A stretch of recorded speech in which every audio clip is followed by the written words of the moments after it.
तो दोस्तों यहाँ देखिए, जनरली ये जो प्रॉब्लम दे रखा है, ठीक है ना, y is equal to log of sec 3x plus tan 3x, ठीक है। तो इसको हमको जैसे कि एक डिफरेंशिएट लगाना है, ठीक है। अब जैसे कि जब हम इसको डिफरेंशिएट लगाते हैं तो आपको मतलब पहले तो सीखना होगा कि log की जो है प्रॉपर्टीज़, जब हम log को डिफरेंशिएट करते हैं तो क्या होगा। उसके बाद में जो sec x है, sec x ना होके sec 3x है, ठीक है ना। तो और ये भी सेम प्रोसेस यहाँ पे है, मतलब ये जो सेम जो टर्म है, कंडीशन दी है, ये सेम कंडीशन यहाँ भी दी है, ठीक है ना। अब इनको किस तरीके से अब हमें मतलब सॉल्व करना है, इसको किस तरीके से सॉल्व करना है विथ, अगर उसमें लॉग भी लगा हो तो किस तरीके से सॉल्व करना है, मैं आपको बताता हूँ सिंपली। कि जैसे कि मैं आपको बताता हूँ कि देखो डी बाय डी एक्स, अब हम साइन का एग्जाम्पल लेते, साइन एक्स अगर ऐसा है, और दूसरा d by d x sine 3x दोस्तों ऐसा है, तो इन दोनों में क्या फ़र्क है। अब देखिए यहाँ पे ये आउटर फंक्शन हो गया साइन, और ये 3x ये हो गया इनर फंक्शन हो गया।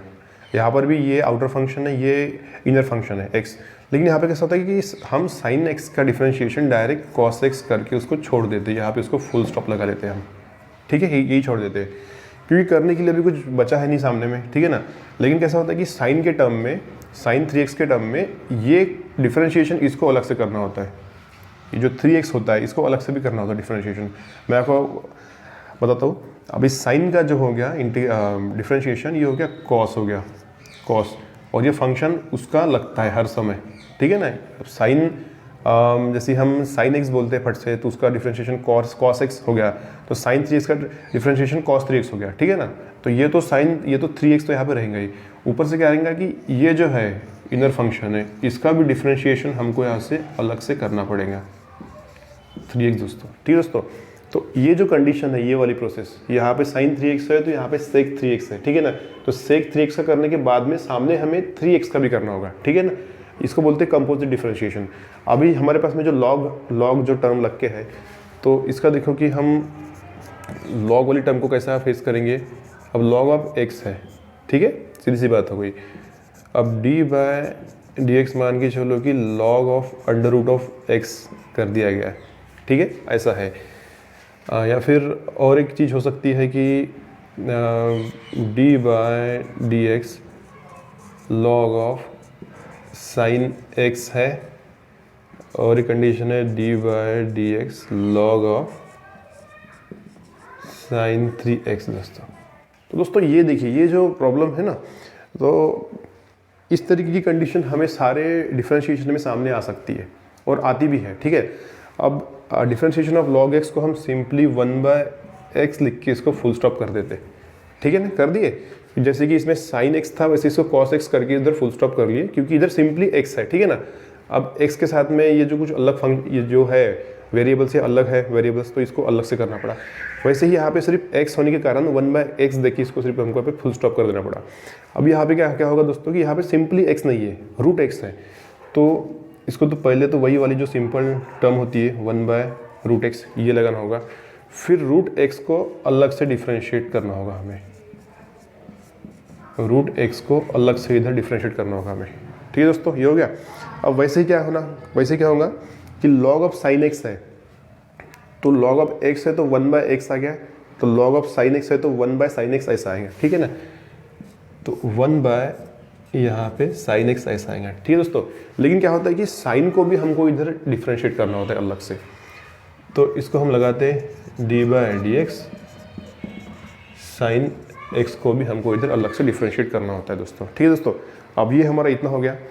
अब आप देखिए कि जो लास्ट वन जो प्रॉब्लम जो बचा है, ठीक है ना, ये जो लास्ट वन है, इसको भी कैसा करेंगे कि हम इसको क्या करते, देखिए इसको हम थोड़ा सा यहाँ पे ऊपर लेते,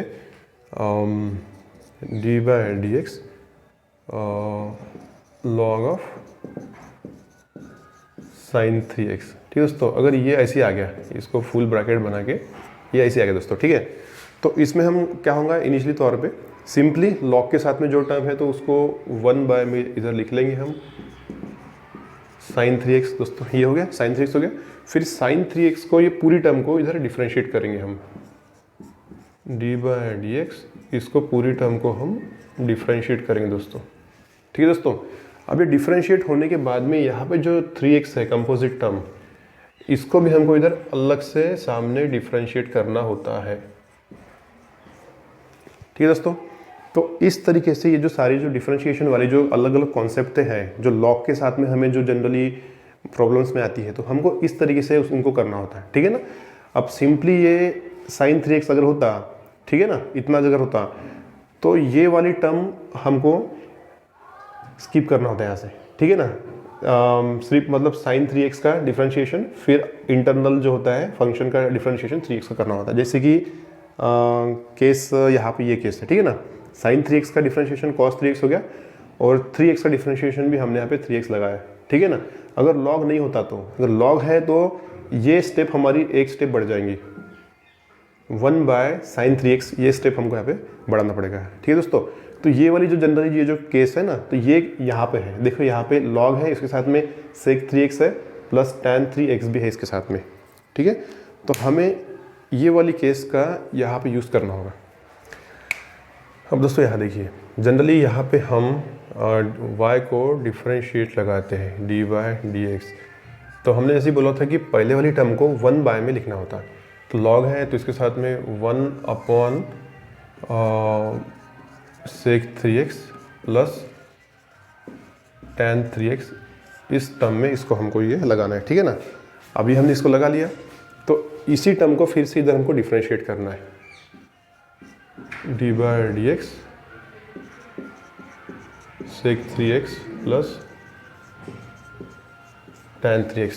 दोस्तों ठीक है, इसी टर्म को हमको इधर मतलब डिफरेंशिएट करना है दोस्तों। लेकिन यहाँ पे कैसा है कि अगर एक ही टर्म ये होती तो 3x का जो है डिफरेंशिएशन हम तुरंत में लिखते हैं या फिर अगली इसमें लिखते स्टेप में, लेकिन यहाँ पे दो टर्म देखे हैं। ठीक है ना।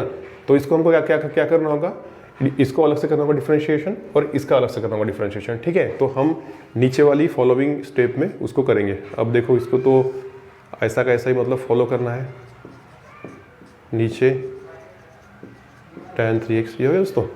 अब देखो यहाँ पे पहले डिफरेंशिएशन इसको करना होगा, फिर डिफरेंशिएशन इसको करना होगा। अब देखिए यहाँ पे कि हम इसको अलग अलग भी लिख के कर सकते हैं और एक साथ भी कर सकते हैं, तो हम इसको भी एक साथ करेंगे। ठीक है ना। अब देखो यहाँ पे डिफरेंशिएशन ऑफ सेक क्या होता है, वो होता है सेक एक्स क्या होता है, सेक एक्स tan x होता है। अभी x की जगह पे यहाँ पे 3x है तो सेक 3x tan x आएगा। ठीक है ना।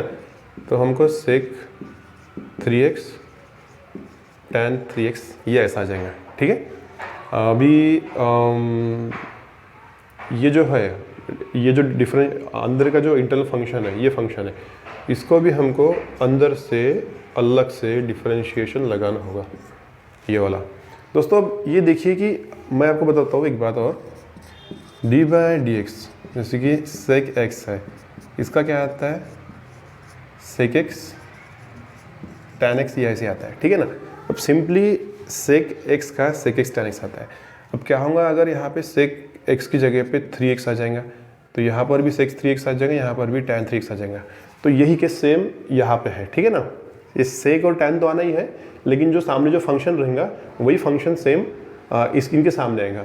और अगर 3 आता है तो 3x का भी डिफरेंशिएशन हमको यहाँ से अलग से इसका करना पड़ता है, 3x का डिफरेंशिएशन।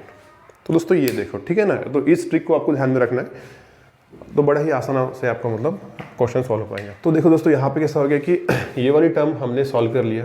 अभी ये tan वाली टर्म को देखते हैं हम, प्लस अभी tan 3x का क्या होता है sec स्क्वायर 3x, ये हो गया sec स्क्वायर 3x।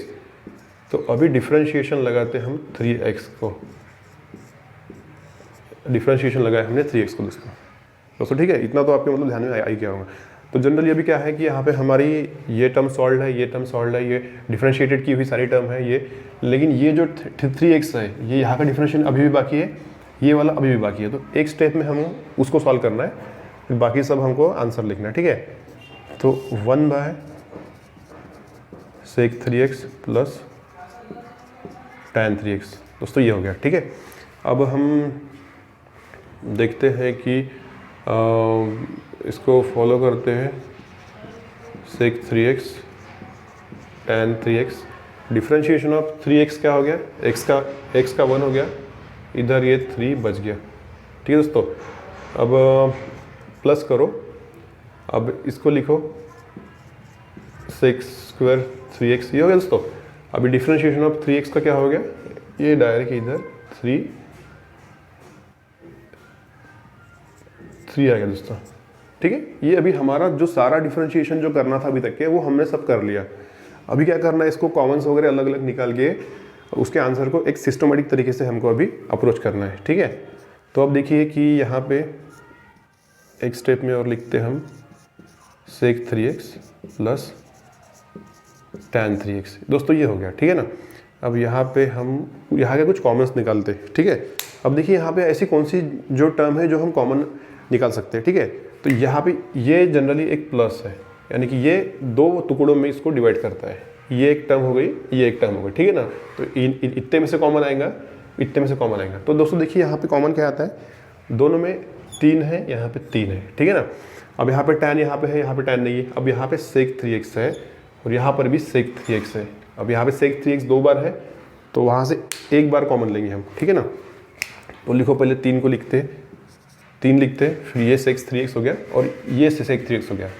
ये 2 है तो उसमें से हम एक लेंगे, यहाँ पे एक को रखेंगे, sec 3x दोस्तों ये हो गया हमारा, ठीक है।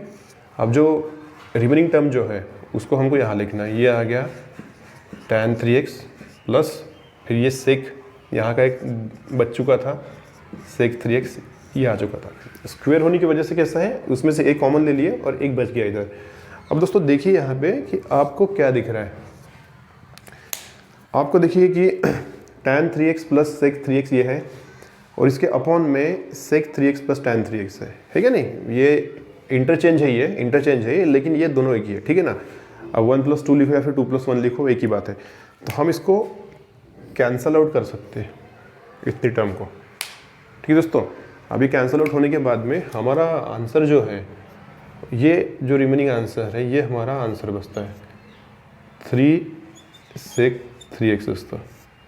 तो ये जनरली हमारा इतना आंसर है। तो इस तरीके से जो है ना दोस्तों हम कि ये जो प्रॉब्लम को सॉल्व कर सकते हैं, ठीक है ना। तो थोड़ा सा ध्यान में रखिए कि जो लॉग की प्रॉपर्टीज़ को किस तरीके से यूज़ करना है। फिर जो कंपोजिट की जो आती है डिफरेंशिएशन का, ये लिखने के बाद में अलग से इसको भी डिफरेंशिएट करना, वो ध्यान में रखना है। बाकी सिर्फ हमको स्टेप को मतलब खींच के सिर्फ ये आंसर निकालना है आखिरी में, ठीक है ना।